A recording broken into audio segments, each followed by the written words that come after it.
रेशमा, मैं तुमसे बहुत प्यार करता हूँ और अगर तुमने मुझसे शादी नहीं की तो मैं जी नहीं सकूँगा। श्याम ने रेशमा से कहा। पर मेरे माँ बाबूजी तो कभी इस शादी के लिए राज़ी नहीं होंगे, क्योंकि उनका कहना है कि तू नशा करता है और पूरे गांव में आवारागर्दी करता है। रेशमा बोली, मैं नशा करता हूँ तो तेरी याद में दुखी होकर करता हूँ। अगर आवारागर्दी करता हूँ तो तेरी याद में पागल बनकर। तू मुझे नहीं मिली तो मैं तो दुनिया ही छोड़ जाऊँगा। श्याम ने आंखों में आंसू लाने का नाटक करते हुए कहा।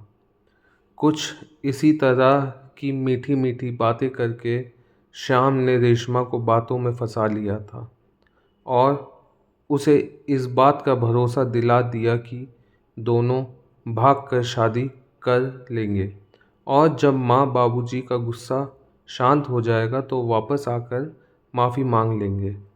रेशमा भी शाम की बातों में आ गई और एक रात उन दोनों ने गांव से भाग जाने का फैसला किया। यह कौन सा शहर था, रेशमा को नहीं मालूम था। बस वह तो बस श्याम पर यकीन कर के ही उसके साथ चली आई थी। रेशमा को लेकर श्याम एक बड़े से मकान में पहुंचा। उस कमरे में ज़रूरत की सारी चीज़ें पहले से ही मौजूद थीं। श्याम ने रेशमा को बताया कि उन दोनों को आज ही मंदिर में शादी करनी होगी और इसके लिए उसे बाजार जाकर ज़रूरी सामान लाना होगा। शाम के बाहर जाने के बाद रेशमा वहीं पड़े एक बिस्तर पर लेट गई और उसकी आंख लग गई। जब थोड़ी देर बाद रेशमा की आंख खुली तो कमरे में शाम कहीं नहीं दिखाई दिया। कोने में एक आदमी बैठा हुआ था जो उसे खा जाने वाली नज़रों से घूर रहा था। एक अजनबी को इस तरह से घूरता हुआ देखकर रेशमा घबरा उठी। कौन हो तुम? श्याम कहाँ है? कहते हुए रेशमा हकला रही थी। मेरा नाम राज है। उसने कुछ बताया नहीं तुझे क्या? चालबाजी से मुस्कुराते हुए राज ने पूछा। मुझे मेरे पति के पास जाना है। रेशमा की घबराहट अब बढ़ने लगी थी। अब उसे भूल जा। वह तो तुझे मेरे हाथों बेच गया है और बदले में 2 लाख रुपए लेकर गया है, राज ने रेशमा से कहा। राज की बातें सुनकर रेशमा चीखने लगी। मेरा श्याम कहाँ है? मुझे वहीं पहुंचा दो। राज इलाके का एक रसूख वाला आदमी था। रेशमा का चीखना और रोना सुनकर उसको गुस्सा आ रहा था। वह उठा और रेशमा को मारने की गरज से उसने हाथ उठाया ही था कि तभी कमरे में एक बूढ़ी औरत आई। वे राज की माँ थी। अरे राज, तू इसे छोड़ दे, मैं समझाती हूँ इसे। देख लड़की, अब मेरा बेटा राज ही तेरा पति है और जिसे तू अपना पति कह रही है ना, वह आदमी ही तुझे यहाँ आकर बेच गया है। बूढ़ी की बात सुनकर रेशमा को भरोसा नहीं हो रहा था। वह सहम रही थी। अब डरने से काम नहीं चलेगा लड़की। जैसा मैं कहती हूँ वैसा करती चल। रानी बनकर राज करेगी यहाँ पर। थोड़ा रुक कर फिर उस बूढ़ी माँ ने बोलना शुरू किया। देख, सच्चाई यह है कि मेरी बहू बच्चा पैदा नहीं कर पा रही है। वह दुष्ट हमारे घर को जायदाद का वारिस नहीं दे पाई है। इसलिए हमें एक ऐसी लड़की की ज़रूरत थी जो हमारे ठाकुर खानदान को वारिस दे सके। अब तू आसानी से मान गई तो ठीक, नहीं तो हम मजबूर हो जाएंगे, समझी? इस इलाके में औरतों की तादाद मर्दों के मुकाबले वैसे भी बहुत कम है। इसलिए यहाँ तो केवल मेरा बेटा ही तेरे साथ संबंध बनाएगा और वैसे सारे सुख देगा जो ये अपनी असली पत्नी को देता है। तूने अगर भागने की कोशिश की तो बाहर कितने लोग तेरा बलात्कार करेंगे, तू गिन भी नहीं पाएगी। नहीं, ऐसा नहीं हो सकता।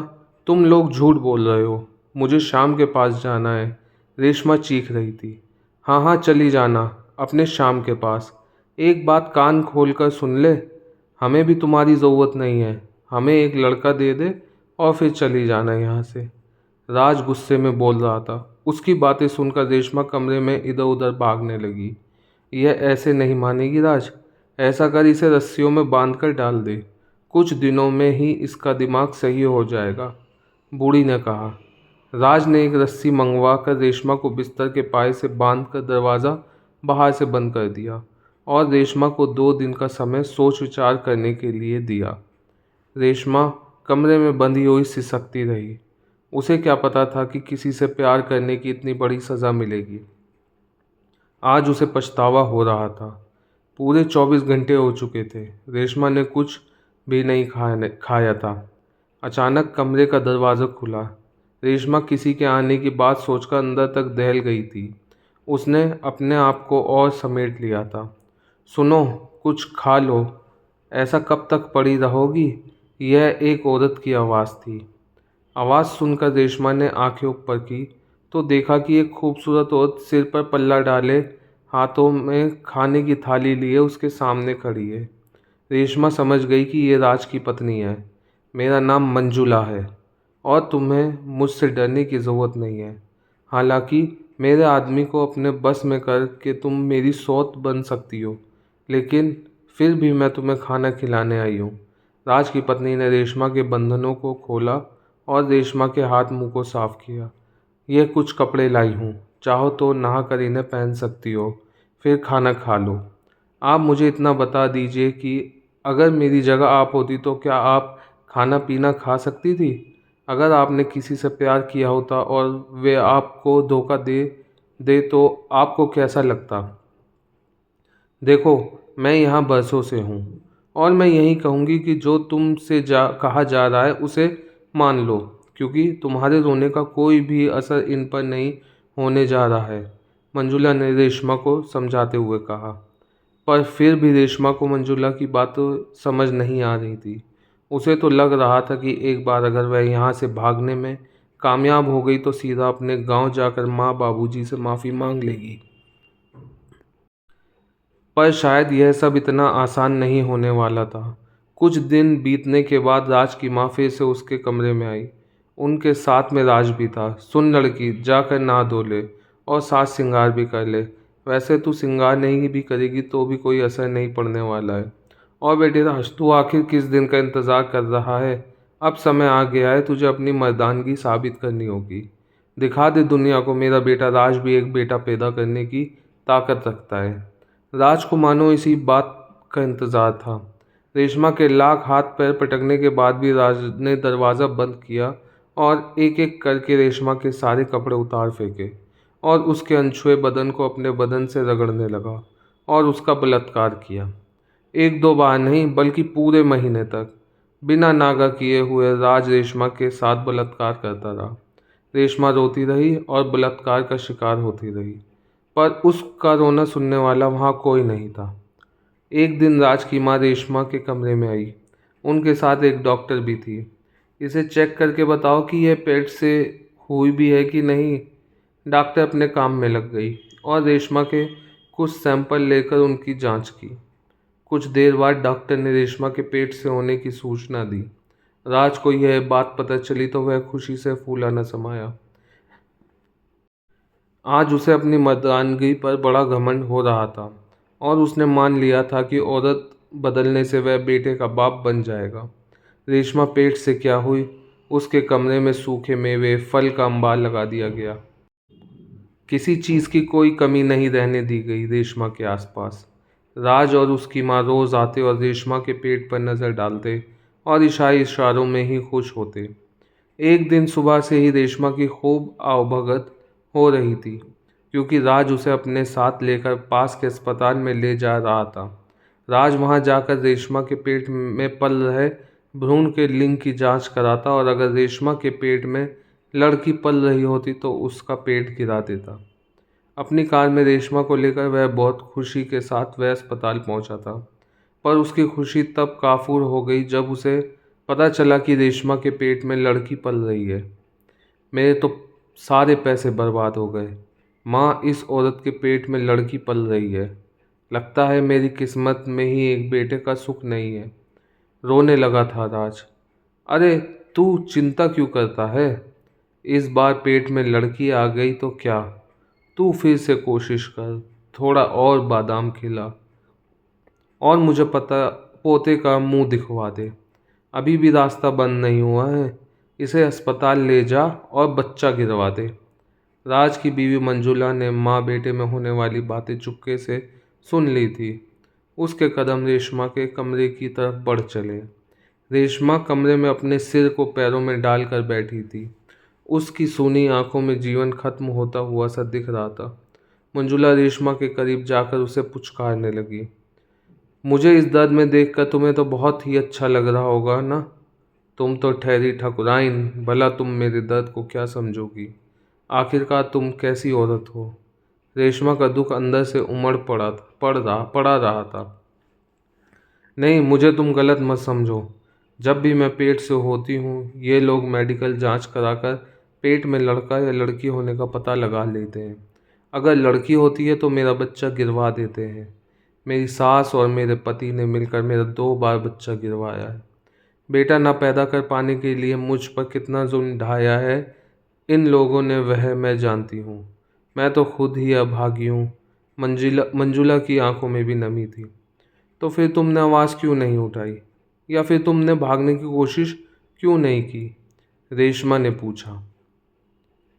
यहाँ से तो भागना नामुमकिन है, क्योंकि आसपास के इलाके में राज के आदमी फैले हुए हैं जो उसके इशारे पर कुछ भी कर सकते हैं।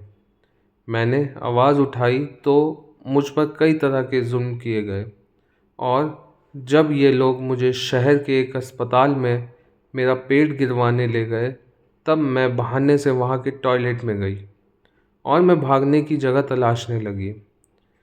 वहाँ खिड़की में लगे शीशे को सावधानी से हटाकर बाहर का रास्ता मिल सकता था, और मैंने वही किया। पर जैसे ही मैं पास ही बने एक पुलिस चौकी में पहुंचने वाली थी कि मेरे पति राज ने मुझे पकड़ लिया और मारते हुए घर ले आए। तब से लेकर आज तक मैं यहीं कैद होकर रह गई हूँ। सिसकियों में टूट गई थी मंजुला। रेशमा ने उसे पानी पीने को दिया। मंजुला कुछ देर चुप रहने के बाद बोली, ये लोग तुम्हें भी अस्पताल ले जाकर तुम्हारा बच्चा गिरवाने की कोशिश करेंगे। मुमकिन है कि यह वही अस्पताल हो जहां मुझे ले जाया गया था। तुम टॉयलेट में जाकर खिड़की के शीशे देखना। अगर तुम्हें लगे कि इन्हें हटाकर भागने में मदद मिल सकती है तो तुम वहां से भाग जाना, पर मेरी तरह टॉयलेट जाने का बहाना मत बनाना, नहीं तो इन्हें शक हो सकता है। बेहतर होगा कि तुम किसी और बहाने से ऐसी जगह पहुंचो जहां से बाहर भाग सको। बस तुम्हारी रिहाई का यही रास्ता है। मंजुला ने रेशमा को बताया। मंजुला गलत नहीं थी। कुछ देर बाद ही राज रेशमा को लेकर अस्पताल जाने के लिए रवाना हो गया। अस्पताल में रेशमा का बच्चा गिरवाया जाना था, पर रेशमा सावधान थी। उसने नर्स से उल्टी आने की बात कही। नर्स ने उसे बाथरूम दिखा दिया। यह वही अस्पताल था जहां मंजुला को पहले लाया गया था। अंदर जाकर रेशमा ने देखा कि खिड़की के शीशे को हटाकर भागा जा सकता है, पर ऐसा करने में बेहद सावधानी की ज़रूरत थी। कांच के टूटने की आवाज़ सुनकर बाहर बैठे राज को किसी भी तरह का शक हो सकता था, पर अपने ऊपर तरह तरह के जुल्मों की शिकार रेशमा कोई भी रिस्क उठाने को तैयार थी।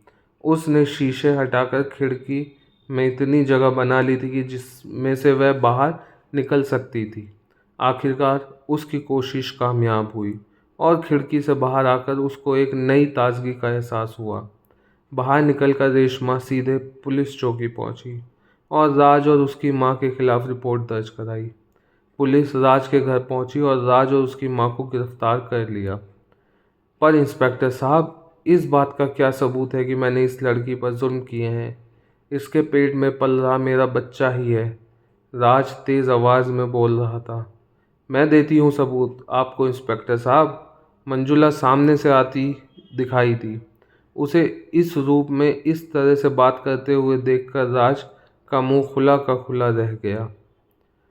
हाँ, मैं हूँ गवाह रेशमा पर हुए हर जुल्म और सितम का, और न केवल रेशमा पर बल्कि मुझ पर भी इन लोगों ने एक लड़के की चाहत में अनगिनत जुल्म किए हैं। गिरफ्तार कर लीजिए इनको। पुलिस ने राज और उसकी मां को गुनाह साबित होने के बाद जेल भेज दिया। उसके बाद पुलिस ने शाम की खोज शुरू की। और जल्द ही पुलिस ने पाया कि श्याम लड़कियों को अपने प्यार के जाल में फंसाकर भगाकर कहीं और ले जाता और बाद में उन्हें बेचने का काम बड़े पेशेवर ढंग से करता था। पुलिस ने श्याम को पकड़ जेल भेज दिया। प्यार में एक बार धोखा खाने के बाद रेशमा ने फिर कभी किसी दूसरे मत पर भरोसा नहीं किया। हाँ, मंजुला ने उसकी सौतन से उसकी सहेली बनकर उसका यकीन जिंदगी भर के लिए हासिल कर लिया था।